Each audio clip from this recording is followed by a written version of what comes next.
question I was thinking about, we talked a lot before about what the names of the places actually mean. And it's interesting to see that over time, those names haven't really changed, but maybe the conditions of those places have changed. Yes. Maybe you could talk more about what those names are. Well, the names are, for instance, you will find very few places named after people. So the names are fairly descriptive. So the name could be basically, like Tasuya could be a name that indicates that a lake looks like a bay, or that it looks like the sea, or they could indicate a large lake or a long creek or a yellow type of this or that. The other thing that is interesting is that there are some place names on the sea ice, and that's kind of difficult, challenging for a cartographer to put those names on the map because you don't know exactly where they are, and you have to think of different conventions. But there are places like Agupinik, which is an ice ridge that it's actually the most dramatic visual feature around Iglulik. So Iglulik is very flat island. So I remember asking a hunter what's that place where I was doing a survey of places. I asked what's that place not on the map, and he was laughing and took me there with his snowmobile, and it was an ice ridge. And then he told me the story of that place. There was a place named there, and yes, I mean some of the places are changing. I mean the environment is changing, but there is history in the names. So I suppose there's a kind of a layer of meaning connected to how things work. There's a very interesting example on the island of Iglulik. I think it's called Kitarjo, but I can't remember the name. The memory is pretty bad. But the name itself indicates an island. But nowadays, the sea level descended over the last 300 years, and now it's a peninsula. So that's to give you an idea of how old the place was. But people are still calling the little island, and it's a peninsula. So it does give you a sense of history. Yes? You talked about the relationship of land and sea and sky. Yeah. You talked about the sky, you talked mainly about wind. But what about the night sky? And what do we know about how Bailiwitz use mapping of the stars and traits of this? There's a beautiful book called Inuit Astronomy, written by John MacDonald. I highly recommend that book if you're interested in astronomy. And it does show that, first of all, that the stars were used for navigation. The stars, the sky in general, the reflections of the sea sometimes, open water on the sky. But in terms of using the stars, there were some people that were extremely knowledgeable, would use the stars all the time, and other people that wouldn't use the stars at all. Problem in the Arctic is that the stars move a lot. And the main star in the northern hemisphere is Polaris, the northern star, that tells you where north is. But Polaris in that latitude is up there, so it doesn't really tell you anything. But some Inuit have beautiful stories of using the constellations. What I think is more remarkable is how. Again, we're talking about places like in Iglulik, you have 45 days without seeing the sun, and 45 days, it's just the sun moving around. But in the fall, winter, and springtime, something beautiful to see in most communities that are coastal, but precisely the one I have in mind is Iglulik, is that you can actually see the open sea of the sky. So it's a reflection. I can't remember the technical term of that, but it's a blue. It's like a blue line on the sky. And then when the open water is close to town, then the blue line will be huge and remarkable. When the open water is far away, then it will be tiny and low. So that's very important environmental information First because, I mean, in terms of wayfinding, people know where the open water is, so they would know that's really important. Ice mark, sky mark. But also in terms of hunting, because the open water, this it's called technically polynia, it keeps open through the year, but it has a type of ice in it that is actually moving ice. And the moving ice will attach itself to the landfast ice in a way that the hunters will be able to move and hunt. And that's the most important, one of the most important areas of the sea ice, because sea mammals like walrus or seals would look for thin ice to breathe. So they won't be in solid, landfast ice. They will be in those regions. So very tricky environment, because the hunters would sometimes go there, and then there are stories of the winds or the tides breaking the ice, and then they would be out on the moving ice for a week, and in a lot of cases people die.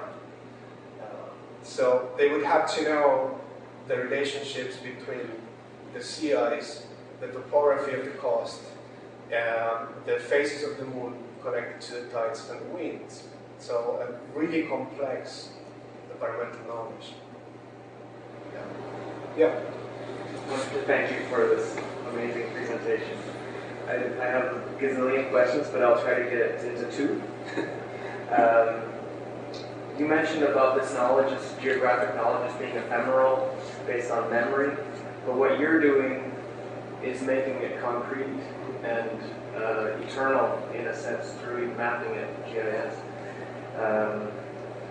I just wanted your response to that, and how you see yourself as a cartographer in relation to the long tradition of Inuit narrative cartography.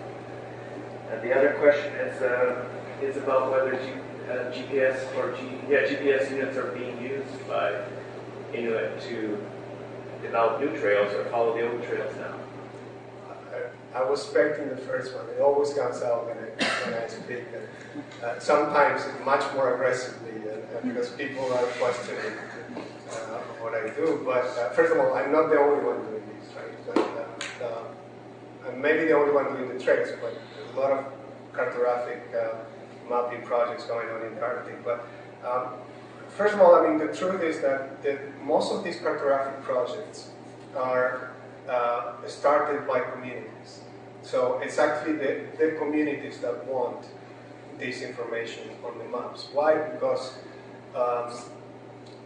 the younger generation's knowledge of these things, even the younger generation knowledge of Inuktitut is decreasing. And the truth is that this type of geographic knowledge based on memory, sometimes sadly perishes with the elder man or woman that passes away. So sometimes the alternative to that is basically losing that information. But there is also the fact that younger generations feel more comfortable using maps. I mean, in the past, you didn't use maps, but nowadays they do. So they like that. There's also a new interesting phenomena of new migration within the territory of Nunavut. So because of the creation of the territory of Nunavut, I don't know if you know about Nunavut, but it was created as a decentralized place, a type of government where business offices are in different communities. So what you have is a migration of Inuit going from work. And it's very difficult for an Inuit from the Pelly Bay region moving into Arctic Bay to get all that information through traditional oral means. And instead, the maps would help them in those situations. But lastly, I mean, again, there's this idea that the oral knowledge is something that changes, and then when you put it on paper, then it doesn't change anymore. And I think that's not entirely true. I think that even, it's not like the English language stopped changing after the Oxford Dictionary was created, and place names even change, and people will change the names even though they are on the maps. Now, regarding the second question about GPS, it is changing the ways in which we travel in very complex ways, and it's not a straightforward answer that I have for you, because it's quite different, in terms of generations. So the older people will not use GPS at all, but then people in their 50s, 60s would use GPS for really bad wayfinding conditions like fog. So situations in which they wouldn't travel in the past, now they travel. They have to, because now people have jobs and schools and stuff like that, so they have to go on the weekends, for instance. They have to leave on Friday and come back on Monday. And that wasn't the case before. That's a completely different sense of time. So how do you do that if it's foggy, or if the visibility is pretty bad? Well, GPS is a new instrument in that context. So it is changing, and some elders are worried about it, because the GPS, break, and the GPS doesn't tell you where the thin ice is. The traditional trails, you don't really know them, just using the GPS. So the others are saying it's wonderful to have them, but be careful in the way you use it. The other thing, if you have ever used a GPS at minus 40, or with a wind chill of minus 100, and it's dark, you see how difficult it is. So there are some limitations to the technology. Yes? How far back goes the use of concept of naming? Of name. Okay. Because from what I understand, naming is a means of communication, of giving an address or indication to somebody else. Where if I want to go somewhere else, I don't have to know what is it called, I just go there. And also, at least in British Columbia natives, the concept of designation is more of a use which is based on the cultural relationship between the natives and the land. So they don't even use one word or two words, they just sometimes use a phrase to describe, to designate a spatial area. I wonder how far are we, by bringing the culture of naming as a communication, taking away that relationship between them and the land, which is a cultural relationship rather than a utilitarian use of naming? It's an interesting question. I'm afraid I don't really have an answer, because I don't know. I'm not a linguist, and I really haven't dig into it enough to answer it. But all I can say is that when the first cartographic evidence of Inuit geographic knowledge was the one created in that meeting of explorers that were traveling on terra incognita and Inuit. And the reason for those maps was very pragmatic. The explorers wanted to know where the Northwest Passage was. So they wanted to know, and if it existed. So they wanted to know where the land was, where the islands were, etc. So they asked Inuit to actually draw the maps. Now, what's interesting is that in those ethnographic records, the place names come up immediately. So on the maps, you can see the place names as, probably showing some significant places, maybe segments of the trail, maybe camps. The other thing, for instance, is that all the explorers, the first explorers, and across the Arctic, one of the first things they did was lists of place names. So for some reason, it was striking for them that they would have so many place names. So from the evidence we have from the 18th century on shows that the place names were used, and the fact that they haven't changed. And I don't want to make this claim too general, because some of the names change. Maybe some places in the Arctic are not as the ones that I'm telling you now. But the ones that I'm investigating in my little region of the Arctic are like that. I mean, most of the places are still there, so there must be a reason for that. Now, I don't know how old they are. And my guess is that, it's very different to say, if I'm describing a trail to you that is 1,000 kilometers long, it's different to say, just to tell you that there is a lake that is long that looks like this, and you will find a little rock. It's different. It's much more difficult to tell you a story like that, and if I use place names that would anchor the narrative.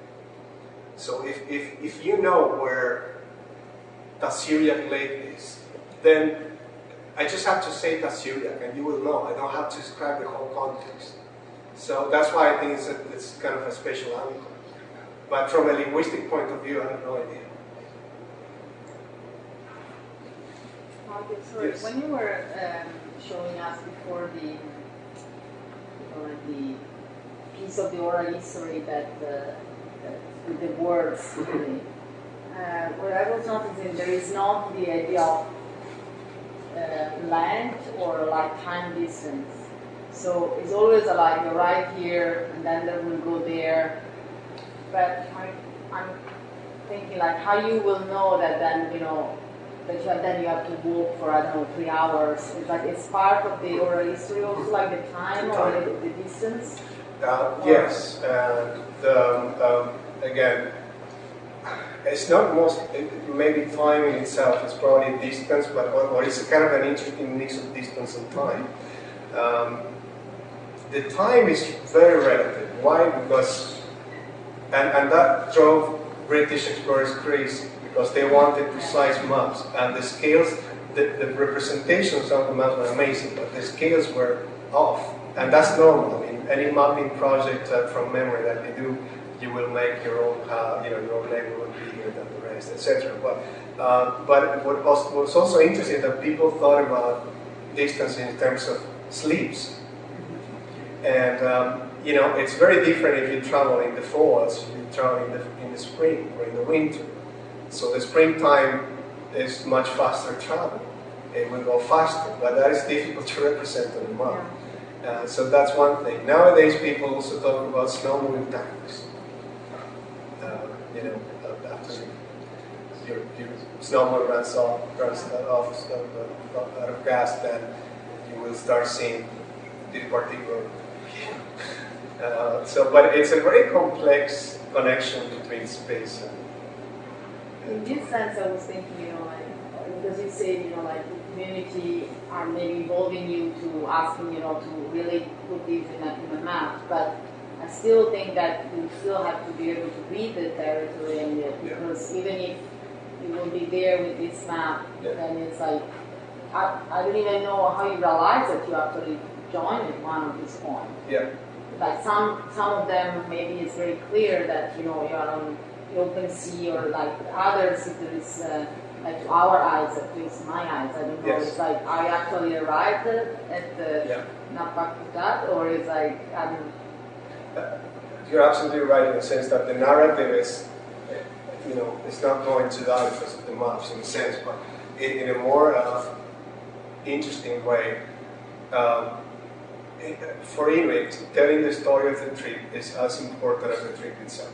So that's why, for instance, some environmental or conservation biology sometimes doubt about Inuit's counting of, let's say, the coyote they hunted or the polar bears, etc. But my experience is very reliable, because people will come back from the community, and the first thing they will do is just talk about their journey.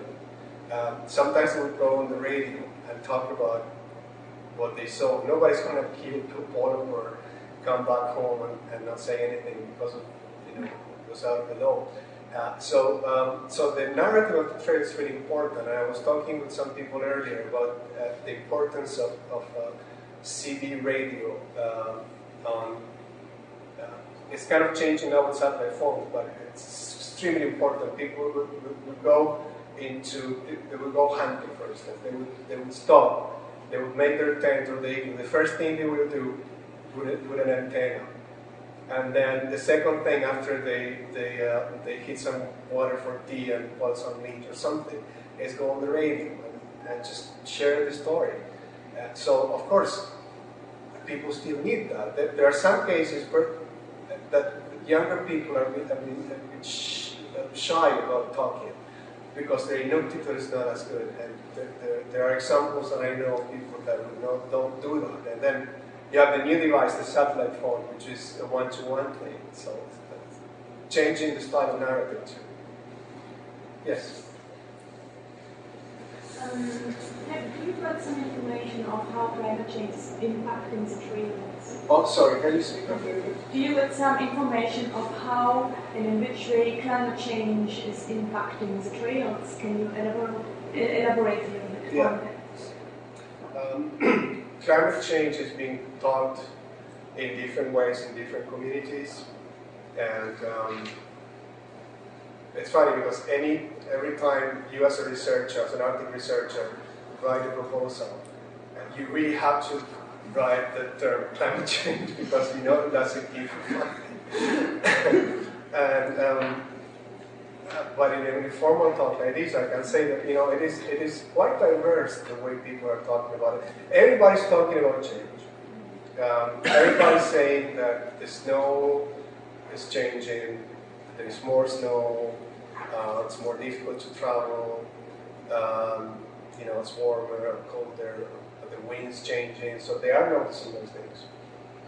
The most dramatic change is the sea ice. So people are saying. In most communities are saying the sea ice is forming later, is breaking earlier, is less reliable. The problem is that people's knowledge is less reliable too, in a sense. And the technology is less reliable. It's different if you were traveling with dogs and you were on the sea ice, and the sea ice was dangerous, and then the dogs would break into the ice and fall, and then you probably had the time to jump off the county. Nowadays, you are traveling the snow, so the snow will go first. So that's more dangerous. But also, younger people have less knowledge for sure than older ones, and it's a fact of life. I mean, they have other knowledges. They have use computers knowledge. They have other types of skills, but that particular wayfinding traditional skill is kind of decreasing in a sense, in a very understandable way.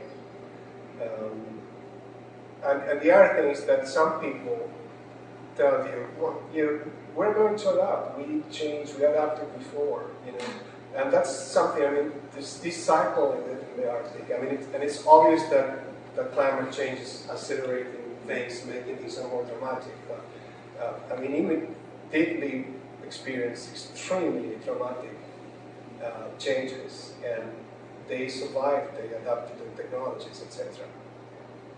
So it's kind of a complicated, especially politically speaking, issue. Yes. Well, that's fascinating. I have two questions. The first one is, what's this knowledge you want to share among women and men? And the second one is, you talked about rules, but what about borders? I'm thinking, when our ancestors came from Alaska, we have that image that they went further and further and further, and never went back. Perhaps some went back, we don't know. But what you said is that they go back and forth. That means that there is some sort of border, and is that border known between different communities, and does it create territories? That's more or less what I'm trying to figure out. I'm trying to figure out that too, and I'm taking mental notes because it's a very interesting perspective, and I've been thinking about it. What are the borders? The border in that map is, a bit of an artificial border in a sense. I put it there, the place names, but there are, there was intermarriage, and there is still intermarriage between communities, between settlements, between groups. So it's not just like people were igloo-lignite and would live in igloo-lignite. They would move. And in fact, there's a beautiful passage from one of the explorers of the 5th Trudy expedition, I think it was Matthiasson, saying how complicated it was to know what the attachment to the places were and what did it actually mean where they were from, because there was, in a sense, the place where people had been born, which was extremely important. But then some people knew the land, they had married someone else from a different group, they had moved, etc. So where the boundaries, that's an interesting question that I should definitely look at closer. And the first question, the trickiest one, the one about gender. And all the time my female graduate students criticize me because they say that I don't look at gender enough. They're absolutely right.